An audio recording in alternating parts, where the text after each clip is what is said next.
พื้นฐานของคนที่มีความสุขนี่นะเขาบ่ค่อยจะมักให้ผู้ใดรับรู้เรื่องส่วนตัวของเขาเฮากินหยังอยู่แบบใดหรือเฮารวยเท่าใดแล้วบางทีบ่จะเป็นต้องประกาศให้ผู้อื่นรู้นำก็ได้เพราะในโลกใบนี้มันก็จะมีคนยินดีบางคนก็บ่ได้ยินดีไปกับเฮาและการที่เฮาบ่แสดงออกให้ไผรู้แบบนี้ก็ย้อนว่าเฮาโอเคกับชีวิตสุดๆเลยพอใจในความสุขของตัวเองแปลว่าบ่ได้แคร์ว่าไผจะคิดแบบใดกับเฮาเพราะว่าความสุขของเฮาก็บ่ได้ขึ้นกับสายตาคนทั้งโลกและความสุขง่ายๆอีกหนึ่งอย่างคือการรับรู้เรื่องราวต่างๆให้น้อยที่สุดเอาจริงชีวิตเฮาแทบจะบ่จำเป็นต้องไปรับรู้เรื่องราวของผู้อื่นเลยรับรู้ไปก็เท่านั้นบ่ได้ช่วยให้ชีวิตเฮาดีขึ้นมาเลย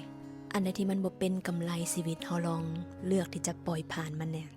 เช่นว่าเรื่องที่มันบ่ได้เฮ็ดให้เฮามีความสุขขึ้นมาเลยมันบ่ได้สร้างรายได้ให้กับเฮาหรือมันบ่ได้ช่วยพัฒนาให้เฮาดูดีขึ้นงามขึ้นหรือเป็นคนที่มีทัศนคติที่ดีขึ้นกว่าเก่าการที่เฮาปล่อยผ่านมันไปง่ายๆมันคือการคัดสรรสิ่งที่ดีที่สุดให้กับตัวเองเห็นบ่ล่ะความสุขมันคือการเลือกว่าจะรับเอาสิ่งใดที่จะเข้ามาเป็นองค์ประกอบในชีวิตของเฮา